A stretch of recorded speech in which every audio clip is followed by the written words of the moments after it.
Hey there! Today, we're tackling a problem that many of us have faced at some point, dealing with Inode usage on a USB drive in a Mac environment. So, the issue here is that even though there's plenty of memory available on the thumb drive, the Inode count is at 0, which is causing a bit of a headache. We've tried clearing out files, including emptying the trash, but the inodes are still being stubbornly occupied. Now, the solution to this pesky Inode problem is actually quite straightforward. All we need to do is copy the content from the USB drive back to the main drive, reformat the USB stick, and then move the data back onto it. If you're feeling a bit cautious about the stick's condition or just want some extra peace of mind, it's a good idea to back up the content before reformatting. This simple process should help free up those inodes and get your USB drive back in action.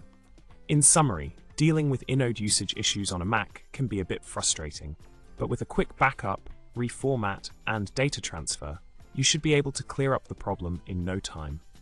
Remember, it's always a good idea to back up your important data regularly to avoid any unexpected hiccups. Thanks for tuning in, and don't forget to subscribe, like, and drop a comment below with your thoughts or any tech dilemmas you'd like us to tackle next. Stay tuned for more handy tips and tricks.